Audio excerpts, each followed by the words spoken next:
Hello everyone, welcome back to my channel Ovi arts. তো figure ড্রয়িংয়ের complete ড্রয়িংটি কীভাবে করলাম বা কীভাবে করবো তোমাদের সেটাই দেখাবো। তো অনেকে ফিগার ড্রয়িং পারো না, তো ভিডিওগুলি অবশ্যই ভালো করে দেখো, পুরোপুরি যদি তোমরা দেখো, কমপ্লিট ড্রয়িংটি দেখো, তোমরা বুঝতে পারবে যে ফিগার ড্রয়িং কীভাবে করতে হয় বা ফিগার ড্রয়িংয়ের স্টার্ট কোথা থেকে করতে হয় এবং ফিনিশ কোথা থেকে কোথায় গিয়ে শেষ করতে হয়।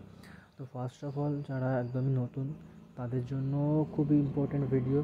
তো তোমরা অবশ্যই চ্যানেলটিকে সাবস্ক্রাইব করে নাও। তো আমি তোমাদের ফিগার ড্রয়িং সম্বন্ধিত সমস্ত রকম ভিডিও তোমরা পাবে আমার চ্যানেলে। আগে যে সমস্ত ভিডিওগুলি আমি আপলোড করেছি তোমরা সেগুলো যদি দেখো, সেখানেও সমস্ত ফিগার ড্রয়িংয়ের যে কীভাবে ফিগার ড্রয়িং করতে হয় সেটাই আমি তোমাদের দেখাচ্ছি। এই চ্যানেলটা শুধুমাত্র ফিগার ড্রয়িংয়ের জন্য। তো যাই হোক, ফার্স্টে তোমরা মাথা থেকে শুরু করবে, কিন্তু এটা বিষয় হলো যে আমরা প্রথমেই চোখ, নাক, মুখ শুরু করি, কিন্তু এটা একদমই করা উচিত না।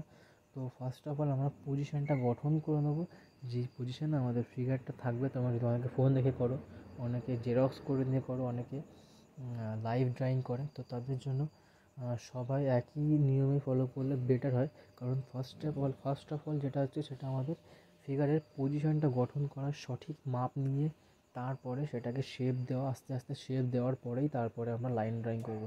তো প্রথমেই না যে আমরা একদম নাক মুখ দিয়ে শুরু করবো, চোখ মুখ পরে করবো, সেটা আমাদের পরেও করা যাবে যদি কিনা আমাদের ফিগারের মাপটা সঠিক থাকে এবং বডির যেই পার্সপেক্টিভটা ঠিক থাকে, তাহলে করলে বেশি সুবিধা হবে। সবার শেষে লাইন ড্রয়িং করব। এইভাবে জাস্ট আমরা একটা শেপ গঠন করব, হাত পায়ের শেপ, যাতে আমাদের ক্লিয়ার হয় যে এটা সঠিক মাপে আছে এবং এটা হাত পায়ের গঠন। তারপরে আমরা সেটাকে লাইন ড্রয়িং করব। তো ফার্স্টে তোমরা মাথাটা গঠন যেই পজিশনে থাকবে সেটা গঠন করবে, তারপরে কাঁধ, দু সাইডের কাঁধ করবে, তারপরে আস্তে আস্তে ফিগারের বাদ বাকি পার্টসগুলো।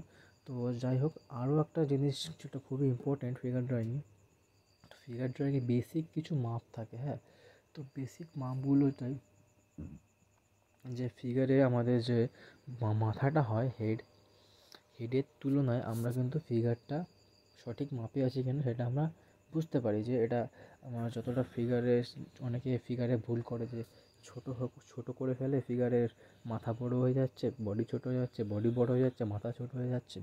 তো এইটা অনেকে ভুল হয়। তো এইটা দেখার জন্য একটা নিয়ম আছে, যেটা হচ্ছে আমাদের ফিগারের মাথা যতটা বড়ো হবে, তার তুলনায় আমাদের বডি পার্টস আরও 7 গুণ বড়ো হবে। এটা হচ্ছে ওয়েস্টার্ন কালচারে। আর আমাদের ইন্ডিয়ান কালচারে আমরা মাথা হেডের তুলনায় 5.5 ভাগ নিলেও অসুবিধা নেই। 5.5 ভাগ বা ছ ভাগ, এটাও 6 ভাগ নিলেও অসুবিধা নেই, বা 5.5 ভাগ নিলেও অসুবিধা নেই। কিন্তু 7 ভাগ হচ্ছে আমাদের ওয়েস্টার্ন কালচারের মাপ। 7 ভাগের থেকে সামান্য একটু বড়। এটা হচ্ছে ওয়েস্টার্ন কালচার, ইন্ডিয়ান কালচারে দুটো মাপ থাকে, সেই মাপে।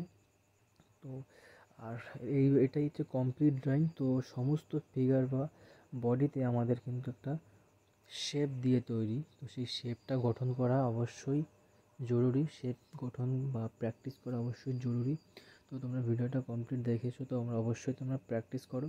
আর চ্যানেলটাকে যারা এখনও সাবস্ক্রাইব করোনি তারা অবশ্যই সাবস্ক্রাইব করে নাও, কারণ ফিগার ড্রয়িংয়ের ইম্পর্ট্যান্ট ভিডিও প্রতিদিন প্রায় আপলোড হয়। সপ্তাহে 6টা তো আপলোড হয়েই থাকে, 2-1 দিন মিসআন্ডারস্ট্যান্ডিং বা টাইমের জন্য হয় না। তো তোমরা অবশ্যই চ্যানেলটিকে সাবস্ক্রাইব করো আর ভিডিওগুলি কমপ্লিট দেখো, তাহলে তোমাদের ভালো লাগবে আর তোমরা শিখতে পারবে। আর ড্রয়িংটি কেমন হলো অবশ্যই কমেন্ট করে জানাও, ভালো লাগলে অবশ্যই লাইক, শেয়ার, সাবস্ক্রাইব করো। তো এই যে পুরো পজিশানটা গঠন করলাম, এরপরে তোমরা এর উপরে লাইন ড্রয়িং করতে পারো, চোখ মুখের ডিটেইলিং করতে পারো, কিন্তু তার আগে এই যে পজিশানটা গঠন করা এটাই কিন্তু শেখার বিষয়, এটাই শিখতে হবে বেশি করে। আর এই বিভিন্ন শেপগুলো তোমরা প্র্যাকটিস করবে বাড়িতে। আমিও প্র্যাকটিস করি সবসময়, প্রায় প্র্যাকটিস করা হয়, করতে থাকি, ভুল হয় ঠিক হয়, তার মধ্যে দিয়েই তোমরাও প্র্যাকটিস করো, এরকম শেপ ড্রয়িং করো। তো ভিডিওটা অবশ্যই তোমরা লাইক, শেয়ার এবং সাবস্ক্রাইব করো। তো দেখা হচ্ছে পরের ভিডিওতে, ততক্ষণের জন্য গুড বাই।